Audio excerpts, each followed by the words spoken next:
Apprendre à poser ses limites, c'est pas forcément quelque chose de facile. Je t'ai fait une petite intro sur Insta. Si jamais tu veux me suivre là-bas, sois la bienvenue. Ici, je vais te proposer un format un petit peu plus long pour apprendre à poser cette limite concrètement dans ton corps avant de pouvoir la communiquer aux autres, ce qui parfois peut être franchement délicat, compliqué. Parfois, on peut se heurter au jugement de l'autre parce que on n'est plus capable de faire certaines choses, qu'on n'en a plus envie, qu'on n'en ressent plus le besoin ou l'élan. Et donc du coup, on va se heurter à la critique, on va se heurter à la possibilité aussi que le lien avec la personne s'effrite, se brise. On va donc se heurter à la possibilité que la personne en face de nous ne nous aime plus, qu'on ne soit plus aimable, qu'on ne fasse plus tout pour lui faire plaisir. Et donc mettre ses limites dans la réalité, c'est déjà très compliqué. Les exprimer, c'est compliqué. Donc ici, c'est un exercice pour revenir à soi, pour déjà sentir les limites au niveau de ses ressentis, au niveau du corps et au niveau de ce qui est agréable, désagréable, confortable, inconfortable, pour voir dans quelle situation, dans telle ou telle situation dans la vie, tiens, je ressens la même chose, là, ça ne va pas pour moi. Et donc, pour ce faire, on va venir faire un exercice d'orientation. L'orientation, c'est venir poser son regard un petit peu partout à l'extérieur de soi. Pour voir en fait quand mon regard se pose sur telle ou telle chose, est-ce que ça me procure une sensation agréable ou désagréable? Et comment est-ce qu'elle se manifeste à l'intérieur? Et donc l'orientation peut se faire dans un premier temps, alors elle peut se faire debout, elle peut se faire couchée, elle peut se faire assise. C'est toi qui vois en fonction de l'énergie qui est là pour toi. C'est un exercice très chouette à faire tous les jours, vraiment à s'engager à faire 5 minutes d'orientation. Ça prend pas forcément longtemps. Moi, je le fais par exemple au réveil. C'est un bon moment. On est entre veille et sommeil. Et donc, du coup, le cerveau n'est pas forcément encore activé, bien qu'il commence à s'activer avec la to-do list des choses à faire dans la journée. Mais s'il n'y en a pas trop, on peut arriver à se mettre dans cet état flottant, un peu de flottement entre le sommeil et l'éveil. Et donc, comment faire? Je le fais déjà, là, je sais pas si tu le vois depuis le début de la vidéo, en fait, je regarde un petit peu tout autour de moi. C'est souvent quelque chose que je dis aux personnes qui viennent me voir en séance avant d'arriver, enfin quand elles arrivent, je leur dis ok, on va prendre le temps de se poser, parce que ton cerveau, lui, peut-être que ça fait une demi-heure qu'il est dans la voiture et qu'il sait exactement ce qu'il va dire, ça fait quelques jours qu'il ressent telle ou telle sensation, il appréhende déjà la séance, donc il sait déjà ce qu'il va dire à ce moment-là, mais en fait ton système nerveux, lui, est immature par rapport à ça. Malgré tous les raisonnements que tu peux lui amener, lui, il se sent vite en insécurité. Et donc quand il arrive dans un endroit qu'il n'a jamais vu, par exemple dans une séance, et toi tu peux le faire d'ailleurs quand tu vas chez le médecin, quand tu as un rendez-vous important, quand tu arrives dans un endroit que tu ne connais pas, prendre vraiment quelques minutes pour intégrer ce sentiment de sécurité à ton système nerveux, ça peut être super intéressant aussi. Bref, on s'éloigne du sujet ici de savoir ce qui nous fait du bien et ce qui nous fait pas du bien. Et ça me fait penser à une cliente justement qui est venue et donc je lui ai fait cet exercice d'orientation, je lui ai fait faire cet exercice d'orientation et elle regardait un petit peu mes oracles et comment ils étaient disposés et elle me fait j'aime pas trop en fait que cet oracle-là, il est plus grand, mais il est sur le bord, il est pas au milieu. Moi, j'aimerais bien qu'il soit au milieu, ça me ferait du bien. C'est ce genre de sensation que je vais venir essayer de te faire sentir à l'intérieur de toi. C'est ce qu'on veut justement. Ah ouais, non, ça c'est pas confortable pour moi. Et comment ça se manifeste dans ton corps, le fait que ce soit inconfortable? Ça se contracte, tes yeux se plissent, ta respiration peut-être se coupe. Et donc c'est toutes des choses, des micro-sensations, des choses auxquelles on ne fait pas forcément attention dans la vie de tous les jours, que cet exercice d'orientation peut t'amener. Et c'est vraiment le but, de se redire, mais non, mais en fait là ça ne me va pas, ça ne me convient pas du tout, mon corps est en rejet total de ce truc, je n'en veux pas. Et ça peut se manifester des trucs qu'on va considérer comme étant banals. Et en fait, c'est pas si banal que ça, parce que ça peut avoir dans la vie, ça peut avoir un impact quand même assez important de la micro-sensation qui fait non, je vais pas par là, oh non, lui, j'ai pas envie de lui parler, oh non, je vais pas aller dans cette situation, oh, ça c'est trop stressant pour moi, oh là, il y en a trop, oh. Voilà, c'est vraiment pouvoir ressentir que la limite se franchit là à l'intérieur de toi avant même de pouvoir l'exprimer aux autres. Et je regarde autour de moi parce que j'ai peur qu'on ne me voit pas entièrement. Enfin bref, allez, on commence. T'as l'habitude des longues intros, là c'est bon, on est dans le vif du sujet.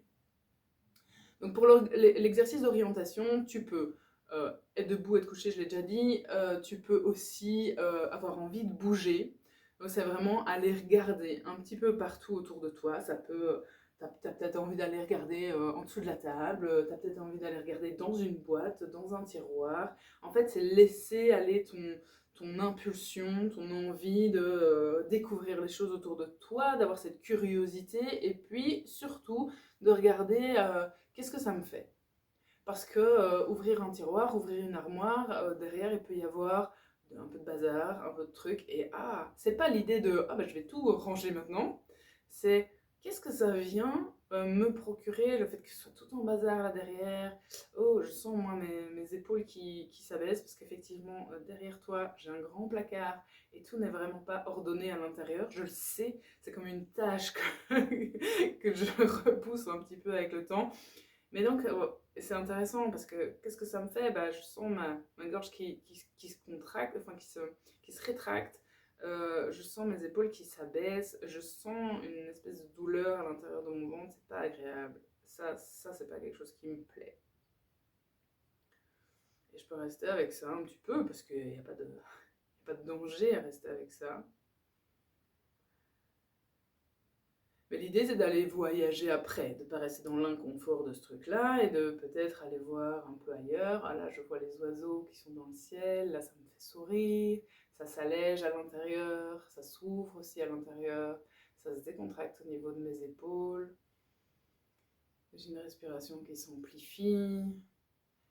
Tu vois, c'est pas des détails auxquels on prête attention vraiment dans la vie de tous les jours. Mais donc, c'est vraiment quelques minutes là pour te dire, ah tiens, qu'est-ce qui se passe à l'intérieur de mon corps? Et c'est comme n'importe quel entraînement, quelque chose qui se fait régulièrement et que tu vas vraiment acquérir une facilité à savoir ce qui est bon ou ce qui est mauvais pour toi.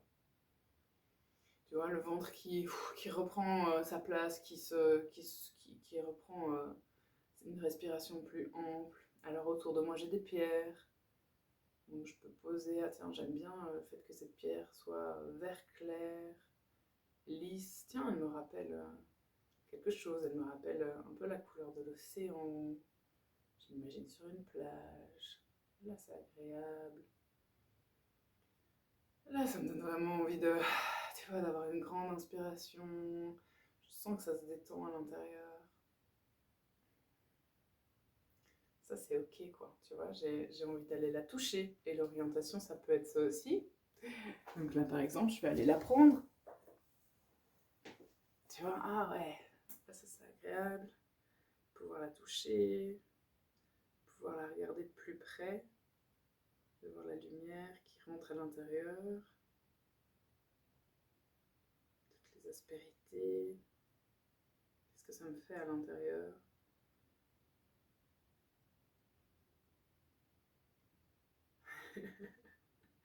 Moi, par exemple, là, j'ai une espèce de pointe là à l'intérieur qui me dit j'ai un peu peur du jugement. J'ai un peu peur du regard des autres qui me regardent regarder une pierre et ils vont trouver ça un peu bizarre. Ben voilà, tu vois, donc c'est intéressant aussi. Il y a plein de choses qui se passent et qu'on prend pas le temps de regarder ou d'écouter vraiment. Donc moi, elle me fait du bien, mais le regard de l'autre, c'est toujours quelque chose aussi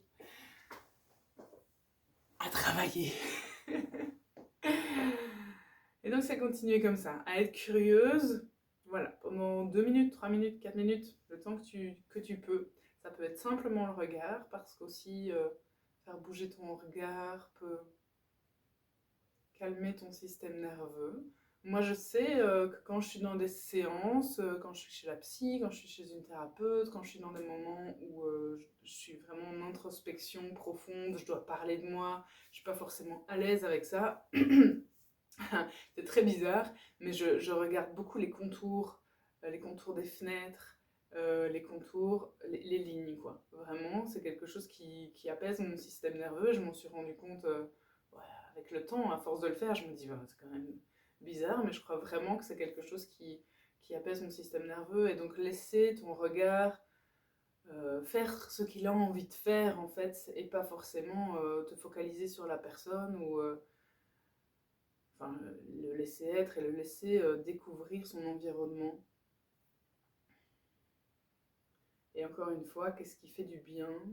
Là, par exemple, je regarde mon bol tibétain et je l'imagine teinter, sonner, résonner. Et j'ai envie de l'écouter. Donc du coup, je vais avoir l'impulsion d'y aller.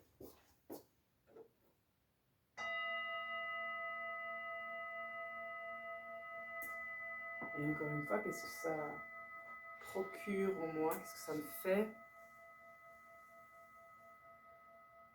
Il y a des souvenirs de mes pratiques, de moments plutôt calmes.